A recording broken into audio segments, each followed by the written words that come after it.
e o sistema começava a ser destruído, a história começava a sair do percurso. O que eles tiveram que fazer? Dar poderes extraordinários ao Supremo. Olavo é do Carvalho, melhor canal de corte do YouTube. Opa, eu sei que você não aguenta mais ouvir, eu pedi para você fazer o triplo C, curtir, comentar e compartilhar, mas eu peço porque 4 entre cada 10 pessoas sequer estão inscritas no canal e a maioria não ativa as notificações e nem curte o vídeo, e isso prejudica o nosso algoritmo. Então ajuda a gente aí. Brigadão.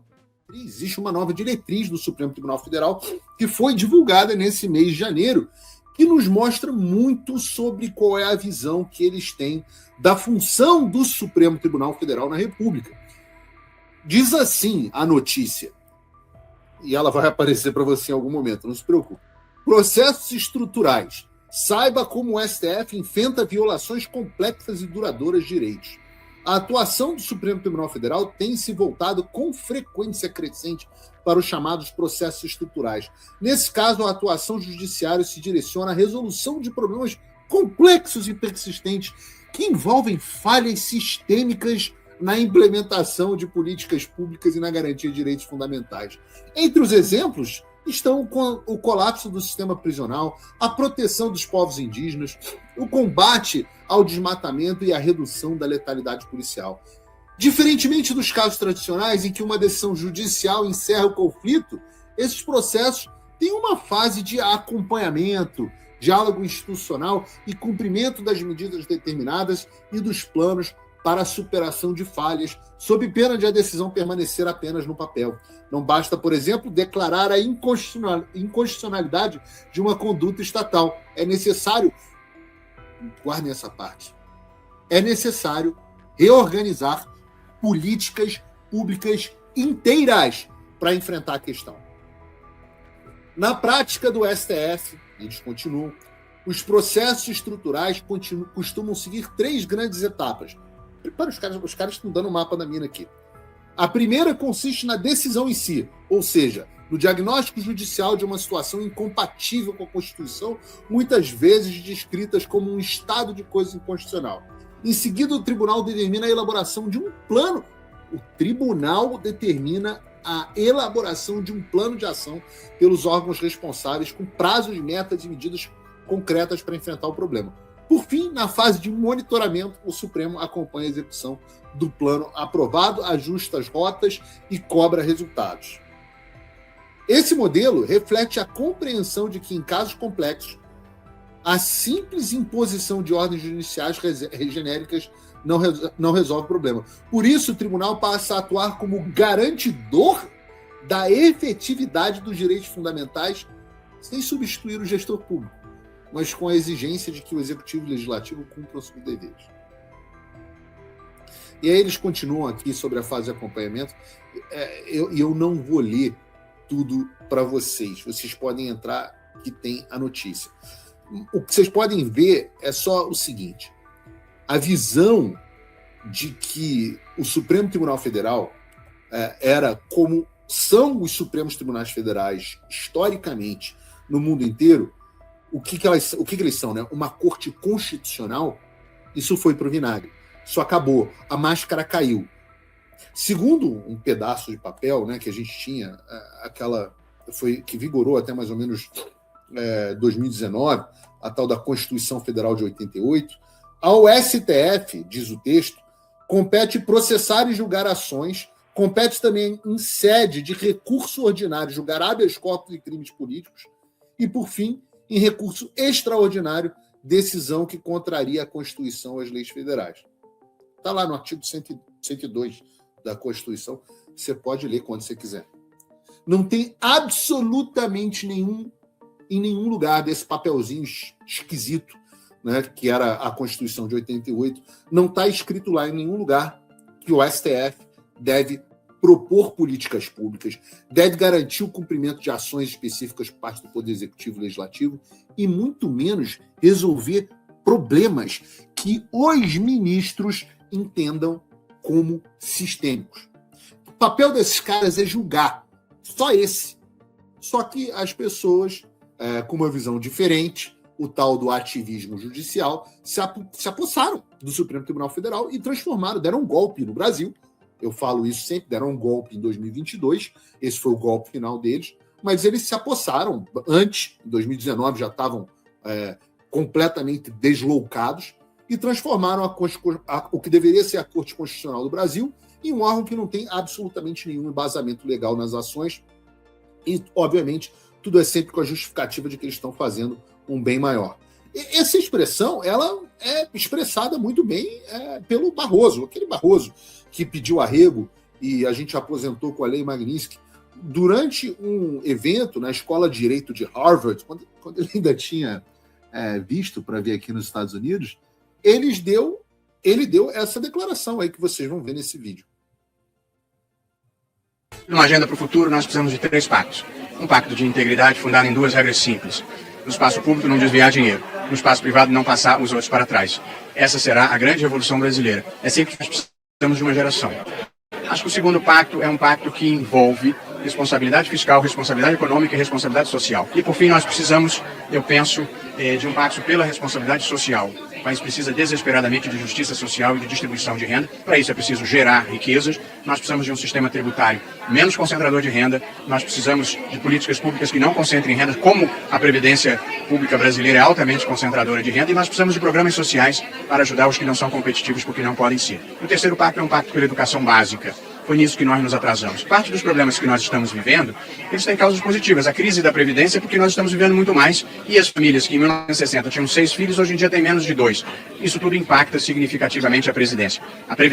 Além disso, nós temos uma grande quantidade de pessoas que ultrapassaram a linha da miséria, se tornaram cidadãos e se tornaram mais exigentes. Enquanto que parte das dificuldades do Brasil não é de decadência, é de uma população que se tornou mais exigente. Nós queremos um país melhor e maior. E essa também é uma demanda positiva. De modo que eu tenho muita confiança no Brasil, onde a gente coloca as pessoas certas, tudo dá certo. E a minha fé mais profunda é que a história é um fluxo contínuo na direção do bem e do avanço civilizatório.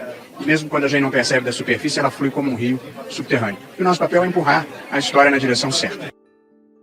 Jesus Cristo. É um vídeo de alguns minutos, mas o ex-presidente Arregão da Suprema Corte Brasileira falou de responsabilidade social, de justiça social, de distribuição de renda, de sistema tributário, de reforma previdenciária, de educação básica. Quem vê esse vídeo acha que o Barroso é um candidato a presidente do Brasil. Qualquer coisa, menos um juiz. E a frase que o Barroso fala no final do vídeo meio que resume tudo o que eu estou querendo dizer até aqui. Essas pessoas fazem isso porque elas têm uma convicção muito clara. Você, o cidadão comum, não é capaz de tomar decisões por si próprio e nem de eleger as pessoas corretas. Eles não acreditam nesse negócio de democracia. Então, é preciso que os burocratas não eleitos, como Barroso, como Alexandre, como Dias Toffoli, como Flávio Dino, desfaçam tudo o que você decidir e empurrem, finalmente, a história na direção correta. A direção correta, é claro, é a decisão decidida por eles. E eles vão cobrar uma módica quantia para fazerem esse serviço por você, de empurrar a história do Brasil na direção certa. Uma quantia módica que a gente vai ver no programa de hoje, mas que nós temos vistos nos últimos programas. Uma quantia módica de um resort no Brasil, uma quantia módica de 129 milhões de propina para o escritório de advocacia da esposa, uma quantia módica como todos esses escândalos e essas farras que a gente tem visto nos últimos tempos. E por isso, e para isso, o Supremo Tribunal Federal acumulou tanto poder ao longo dos últimos anos, porque as pessoas têm esse tipo de pensamento. E os ministros, com isso, destruíram completamente no meio do processo a credibilidade do Supremo Tribunal Federal, enquanto acham que estão guiando a história na direção certa. E para que a história seja guiada na direção certa, é moralmente justificável, aos olhos dessas pessoas, descumprir a lei, descumprir a Constituição, descumprir direitos fundamentais, cercear a liberdade de expressão ou a atividade jornalística, impor censura, prender dissidente político, tudo isso para empurrar a história na direção certa, como dizia Karl Marx, que é o grande no fundo, é o grande patrono de todos esses caras. E você, pessoas, como o presidente Bolsonaro, o que nós somos? Né? Nós estamos no caminho, nós estamos impedindo esse avanço. Nós somos, o Bolsonaro eu sou, você que está assistindo o programa, nós somos um erro de percurso. Nós somos as pessoas que não podem pensar da maneira como pensamos e que, por um milagre divino, conseguimos eleger o nosso candidato à presidência da República em 2018. Um erro de percurso, empurrou a história na direção errada. E esse erro de percurso precisava ser corrigido, mesmo que fosse na marra. Isso juntou dois interesses: o do Supremo Tribunal Federal e, obviamente, o das elites, que viram na eleição do presidente Bolsonaro o seu domínio sobre a tomada de decisões ameaçado. Então, esses caras, a quem, em conjunto, aqui nós temos chamado de establishment ou de sistema, eles se uniram para destruir o inimigo comum. Mas para a destruição do inimigo foi necessário que fosse dado ao Supremo Tribunal Federal poderes que ele não tinha até então, já que eles não conseguiram parar o Bolsonaro nas urnas e o sistema começava a ser destruído, a história começava a sair do percurso. O que eles tiveram que fazer? Dar poderes extraordinários ao Supremo. Poderes que eles não tinham. E de passo em passo, de inquérito em inquérito, aquele monstro foi ficando cada vez maior. O maior exemplo disso, é claro, é o Alexandre de Moraes, que foi o homem escolhido para encampar esse plano de destruição do bolsonarismo, e por muito tempo o plano dele deu até certo. Por muito tempo os fins justificaram os meios, e o objetivo de prender o Jair Bolsonaro e milhares dos seus apoiadores para que forem feitos de exemplo, esse objetivo foi concluído. No entanto, aí surgiram dois problemas. O primeiro é que, apesar de eles terem conseguido prender o Bolsonaro, o movimento político que ele representa não foi destruído. Muito pelo contrário. Como a gente viu pelas ruas do Brasil nos últimos dias, esse movimento foi fortalecido. O segundo é que o monstro de Frankenstein, que é o Supremo Tribunal Federal, ficou tão grande que ele começou a gerar problemas e desafiar o seu criador. E aí é que a gente tem a inauguração de um novo período na nossa República, que e a gente tem acompanhado isso em detalhes nos últimos dias, que é a briga entre os componentes desse sistema. A briga entre parte da elite econômica, que comanda o dinheiro do Brasil, e o Supremo Tribunal Federal, que é a longa-manos, que fazia valer o interesse, até então, até outro dia atrás, justamente dessa elite econômica. Dessa forma, o sistema parece estar se dividindo numa guerra fratricida em duas facções que estão em lados opostos. De um lado você tem a Faria Lima, ou pelo menos um pedaço da Faria Lima, você pode chamar a atenção aqui para o BTG, para o André Esteves, e você, obviamente, né, como eu disse, o longa-manos deles, as pessoas que agem quase que de forma contratada dessas pessoas, que são a Globo, que são a Folha de São Paulo, o Estadão, a velha mídia de um modo geral, e de outro, você tem aqueles caras do Supremo Tribunal Federal, os caras do Tribunal de Contas da União, os caras do STJ, e uma boa parte da Câmara e do Senado. E é por causa dessa guerra de facções que hoje a gente vê coisas que até então eram absolutamente improváveis. Olá, e eu espero que você esteja aproveitando esse vídeo. O canal Olavo do Carvalho foi criado por apoiadores do jornalismo independente, dedicados a garantir que a minha voz e a de outros não sejam silenciadas. E eles fazem um ótimo trabalho.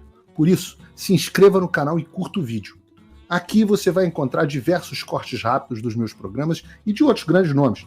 Mas se você quiser assistir ao vivo o meu programa na íntegra, basta você acessar o meu canal e o site do Paulo Figueiredo Show. Está ao vivo todas as terças e quintas, às 3 da tarde. No meu site você também pode apoiar o meu trabalho.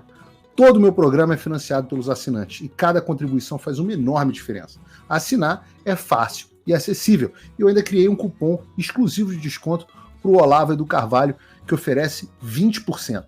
Com isso, você pode me apoiar com apenas um pouco mais de $5 por mês, que é menos do que uma promoção do Big Mac.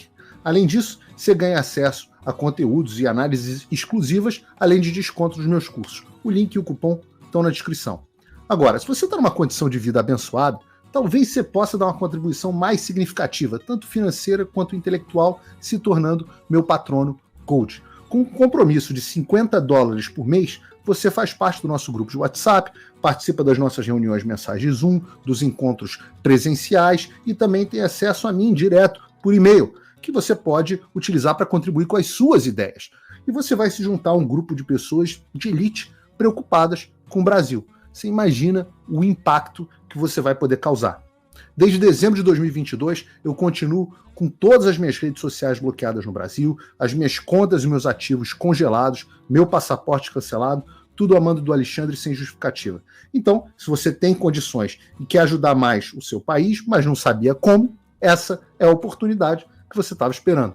Junte-se a nós, faça a diferença e não me deixe sozinho.